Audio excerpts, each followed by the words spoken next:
प्रकार का पवित्रता का स्वरूप वर्णन किया गया है। वाक शौच, वाक पवित्रता, वाणी की पवित्रता। वाणी की पवित्रता है झूठ मत बोलो। अगर कहीं भूल से अन्यत्र झूठ निकल जाए तो संतों के सामने झूठ मत बोलो, तो उस झूठ का समापन हो जाएगा, नाश हो जाएगा। एक घर तो त्रिभुवन में ऐसा रखो जहां तुम खुले रहो। एक घर समस्त ब्रह्मांड में छराज गुरुदेव के सामने तो जैसे वैसे रहो ना। तुमने ऐसा जी देखो हमारा मन अमुक जगह आसक्त हो रहा है, हमारा मन गलत प्रेरणा कर रहा है, मैं इसको बचाने में असमर्थ हूं, आप कृपा करके बचा लीजिए, आप संभाल लीजिए। वो बोले ना बोले, अर्जी लग गई, वो संभाल लेंगे। क्योंकि जिनको तुम मानव समझ रहे हो उनके हृदय मंदिर में भगवान बैठे हैं, तुमने उन्हीं से निवेदन किया है। अगर दैन्य भाव से निवेदन कर रहे हो तत्काल सुनी जाएगी। और इसमें एक गुप्त बात, अगर आप उस कार्य में उत्साहित हो करने को और केवल ये वचन से आप बोल रहे हो तो रक्षा नहीं होगी। ध्यान रखना कि भाई दोष से निवृत्ति के लिए हमने कह दिया तुम्हें बचाना हो बचा लेना, अब हम तो जा रहे हैं अमुक कार्य करने, वो नहीं होगा, फिर आपको भोगना पड़ेगा। हृदय से आर्त भाव से कि मैं हार गया। जब आप आर्त होते हैं तो तत्काल अधिकार रक्षा का सामने से प्रकट हो जाता है। और ऐसे चाल, वही कपट इसी को कहते हैं कि हम ऊपर से कह रहे हैं देखो आपके शरणागत बचा लेना, अंदर से कह सामर्थ्य हो बचा लेना, जा रहे हम कर, ऐसा नहीं। हृदय से नहीं चाहता कि आपकी आज्ञा का उल्लंघन हो। पता नहीं कैसे विवश होकर नाथ मुझे सामर्थ्य, एक वो विवशता हृदय की। वाणी की पवित्रता, किसी को भी ऐसे कटु वचन मत कहो। जिस वाणी से तुम नाम जप करते हो उसी वाणी से तुम्हें किसी को दुख पहुंचे, ठीक बात नहीं है। मृदु पवित्र वचन बोलो। पर ये देखो भगवत प्राप्ति के मार्ग वाले ही जो थोड़ा सत्संग सुनते हैं भगवत प्राप्त, ये कुछ ऐसे लोग होते हैं जिनका कोई लक्ष्य ही नहीं होता है, न धर्म का पता न अधर्म का पता, बस जिए चले जा रहे हैं, न लक्ष्य है न कोई, बस ये लोग नहीं समझ पाएंगे। यदि आप वास्तविक शांति चाहते हैं, सुख चाहते हैं, किसी को कड़वा मत बोलो। चुगली, इससे वाणी अपवित्र हो जाती है। तुम जानते हो वो ऐसा ऐसा, तुम्हें क्या लेना देना, तेरे भावे जो करे भलो बुरो संसार, नारायण तू बैठ के अपनो भवन बुहार। तेरा हृदय पवित्र हो गया क्या? तेरे हृदय में नित्य विहार प्रकट हो गया क्या? अगर वो प्रकट हो गया होता तो सर्वत्र प्रभु दिखते, जब नहीं तो तू अपने को पवित्र कर, दूसरे की चुगली काहे करता है? निंदा, दोष वार्ता, गंदी वार्ता, ये सब वाणी को अपवित्र कर देते हैं। वाणी की पवित्रता है सत्य बोलो, भगवत चर्चा करो। अगर किसी को सलाह देनी, बात करनी है तो जितना ज्ञान है उत्तम, जो संतों से प्रमाणित है, शास्त्र से प्रमाणित है, वो बात बोलो। नहीं तो मौन रहो। आप संसारी पुरुष नहीं है, आप भगवत मार्ग के पथिक हैं, चाहे गृहस्थ हो या विरक्त हो। उचित संभाषण, इसके बाद शांत। व्यापार आदि में बात करना, व्यापार आदि को लेकर, वो पूजा है, क्योंकि वो कर्म अर्थ प्राप्ति के लिए हो रहा। अर्थ प्राप्ति, परिवार सेवा, ठाकुर सेवा, संत सेवा, इनके लिए तो मूलतः वो धर्म ही होगा। आप व्यापार में जो वार्ता करते हैं, आप ऑफिस में जो वार्ता करते हैं, बिल्कुल भगवत रहित दिखाई दे रही, लेकिन उसका मूल लक्ष्य है आपका कि अर्थ मिले, और अर्थ से परिवार का पोषण, साधु महात्माओं की सेवा और ठाकुर की, वो मूल धर्म ही हो गया। तो वाणी की पवित्रता सबसे, वाणी से सबसे ज्यादा अपराध बनते हैं। इस पर ध्यान नहीं दिया जाता। मनमानी जो है बोल लिया, क्या है आपको पता है? आप जो बोलते हैं वो सब आकाश में अब भी स्थित है, आकाश में अब भी स्थित है। जैसे कलकत्ता में हो रहा है प्रोग्राम, वो वाणी वहां प्रकट हो रही, वहां गाया जा रहा है, और यंत्र यहां से पकड़ रहा है। कैसे पकड़ रहा है? वो कलकत्ता जाके थोड़ी पकड़ रहा है, वो शब्द आकाश में फैल गया। अब उसके पकड़ने की सामर्थ्य तो यहीं से पकड़ लेगा वो। अमेरिका की बात यहां सुन लो तो क्या हुआ? अमेरिका पहुंच गया क्या हमारा यंत्र? नहीं, वो यहीं पकड़ रहा है, क्योंकि वो शब्द ब्रह्म में है, आकाश में फैल गया। अब उसको जहां से यंत्र से पकड़ो वहीं से सुन लो। तो ये नहीं कि तुमने बोला वो खत्म हो गया, वो सुरक्षित है। अगर वो सत्य बोला है तो उसका फल मिलेगा, असत्य प्रमाण की जरूरत नहीं, वो खुद प्रमाणित है। वाणी को बहुत संभाले। मौन बहुत बढ़िया रहता है, मौन का आश्रय लीजिए। जड़वत मौन नहीं हम कहते कि एकदम वाला नहीं, आवश्यक है जी, बोल दिया, हाँ सत्य बोल दिया। प्रपंच के हमारा लक्ष्य नहीं, प्रपंच तो हम क्यों, ग्राम्य वार्ता, लोक वार्ता, ये सब अपना विषय नहीं है। अपना विषय है अपने काम की बात करो और वो हितकर बात करो। कोई तुम्हें कठोर वचन बोल रहा है, पलट कर तुमने कठोर वचन बोल दिया, तो तुम में उनमें अंतर क्या रह गया? तुमको तो सत्संग मिलता है ना, तुम तो प्रभु के जन हो ना, थोड़ी क्षमता तो आप अपनी बढ़ाइए। चल दिए। पहली है वाणी की पवित्रता, बहुत संभालिए, सत्संगी हो वाणी को। और हमें तो लगता है कि आप सबसे पहले बोलने के पहले एक बार राधा बोलिए, फिर बात कीजिए। आपकी वाणी खुले तो सबसे पहले राधा, श्री राधा, हाँ ऐसा ऐसा ऐसा ऐसा ऐसा, अच्छा राधा राधा, राधे राधे, चलते। मतलब भगवान नाम के बीच में वार्ता हुई तो मंगलमयी हो गई।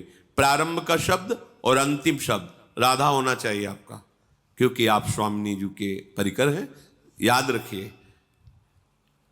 सुनो, हाँ नहीं, सुनो राधा जी बोलिए।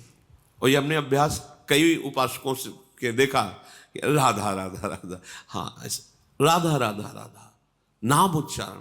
अगर उस शब्द में कोई त्रुटि होगी बीच में, वो क्षमा हो जाएगा, क्योंकि प्रारंभ और आपका अंत शब्द के बीच में राधा राधा आया। जो आप बोले वार्ता की, उसका प्रारंभ राधा था और वार्ता समाप्त हुई राधा, वो भजन के अंतर्गत आ। जो उसमें त्रुटि हुई वो राधा नाम की महिमा से नष्ट हो जाएगा। पर वही बोल सकता है जो साधक है, नहीं तो जैसे कांतिक में अमोक, हाँ, जैसे गांव में नहीं, अरे हाँ, ऐसे नहीं। राधे श्याम, राधा वल्लभ, श्री हरिवंश, नाम उच्चारण करो। भक्त संग किया है, इसका परिचय तब मिलेगा जहां आपका नाम उच्चारण किया। राधा राधा, राधा वल्लभ, श्री हरिवंश, राधा राधे राधे, नाम उच्चारण करो। वाणी की पवित्रता। फिर कह रहे हैं कि शरीर की पवित्रता। शरीर की पवित्रता के लिए कई बार वर्णन हुआ है, जैसे शौच आदि में रज का प्रयोग। आप जैसे विरक्त हैं या गृहस्थ हैं, आपको मंत्र मिल गया है, तो अब ऐसे नहीं कि जहाँ मन आया खड़े लघु शंका कर दी, ऐसे चल दी। कोशिश करो। वैसे तो आजकल बोतलों में जल रखते हैं, छोटा गिलास रखा, या वो वैसे टेम्परेरी गिलास भी आते हैं, वो छोटे छोटे जो चाय आदमी, वो पास है। लघु शंका गए, जल लिए, मूत्रेंद्री का प्रक्षालन किया, फिर हाथ धोया, फिर राधा वल्लभ श्री हरिवंश, राधा वल्लभ श्री हरिवंश, राधा वल्लभ श्री हरिवंश आचमन किया, और थोड़ा जल लेके से वो नाम जप करो, मंत्र जप करो, पवित्र वर्ष में। शौच गए, उतने ही कपड़े पहनो जितने आवश्यक हैं, जो धोने में काम आए। नहीं तो आजकल बाथरूम की व्यवस्था है, दरवाजा बंद, आप अगर बार बार कभी शौच लगे तो कमर से स्नान कर ले, यहाँ से हाथ धो लिए, और हर छिद्र में जल, आँख में कान में ऐसे जल ले करके, नाक में ऐसे, और कुल्ला करके पवित्र हुए, बाहर निकले, रज लगाया, तिलक लगाया, आप भगवत स्वरूप हैं, पवित्र हैं। ये जो मनमानी आसुरी भाव नहीं है, फिर बुद्धि भ्रष्ट हो जाएगी, समझ में ही हमारी बात नहीं आएगी। बात समझ लेना। अगर आपका शरीर पवित्र नहीं है, वाणी पवित्र नहीं है, मन पवित्र नहीं, तो उपासना किस बात की हो रही? बोले दिखावे की क्या जरूरत है? ये सब बहिर्मुख लोगों के वचन। तस्मात् शास्त्रम प्रमाणम, शास्त्र आज्ञा कर रहा है। कई बार मन को समझाना पड़ता है। जैसे कोई आप प्रसाद दे दें, मुख में डाल लिया, और जहां मंत्र चलाने की कोशिश करो तो पहले अंदर से अभ्यास आता है, झूठा है, नहीं नहीं, ये तो प्रसाद श्री जी का लिया है, ऐसा रज हर समय पास, जरा सा ऐसे, जरा सा एक कण भी दांत में लगा कि रज गई। अब आप मंत्र जप कर सकते हो, अगर पानी की व्यवस्था, आचमन नहीं, रज। आपको ऐसा लगता है कि जल की व्यवस्था नहीं, तो आप कहा है, आप एक झोली रखिए जिसमें चरणामृत है, रज है, आप उपासक हैं, तो आप वो रज निकाले, जरा सा ऐसे कर लिया और हाथ में हो गया, पवित्र हो गए आप। हर उपाय है, पर पवित्र जल से, रज से। वाक शौचम और कर्म शौचम, शरीर पवित्रता। अब कर्म पवित्रता, अब इसमें ज्यादा सावधानी की जरूरत है। हमारा कोई कर्म अपवित्र ना रहे। अपवित्र कर्म होता है धर्म विरुद्धाचरण, कोई ध्यान ही नहीं देता, चाहे जितना हल्ला मचाओ कोई ले। तभी तो संत जन हार करके फिर मौन हो जाते हैं कि चलो नहीं कोई संभलने वाला, लगो। हार गए बड़े बड़े महापुरुष, वर्षों उपदेश देने के बाद जब देखा कोई परिवर्तन नहीं, तब कहा 1,00,000 नाम जप करके आओ हमारे सामने, तब हम तुम्हारे प्रश्न का उत्तर देंगे। नहीं तुम प्रश्न करते रहोगे, उत्तर मिलता रहेगा, समझ में कुछ आएगा ही नहीं। नाम जप नहीं है तो पवित्रता हृदय में नहीं, कैसे बात समझोगे संतों की? तुम्हारी मलिन बुद्धि संतों की बात तक पहुंच जाएगी क्या? कर्म शौचम, कर्म शास्त्र प्रमाणित, गुरु उपदिष्ट। कोई भी कर्म ऐसा जो अधर्माचरण कहलाता है, वो हृदय अगर थोड़ा सा भी धर्म में चल रहा है तो आपका हृदय उत्तर देने लगेगा। ये गलत है, ये गलत। ज्यादा जानकारी के लिए रजिस्टर रखने की जरूरत नहीं है, वो हृदय ही है, वो बता देता रहेगा यहां गलत हो रहा है, सावधान हो जाए। नहीं समझ में आ रहा, संतों से पूछ लीजिए, भगवान से पूछ लीजिए।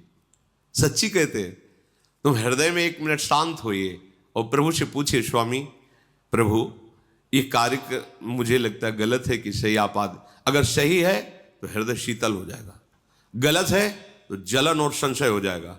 बस फिर अब उसको मत कीजिए।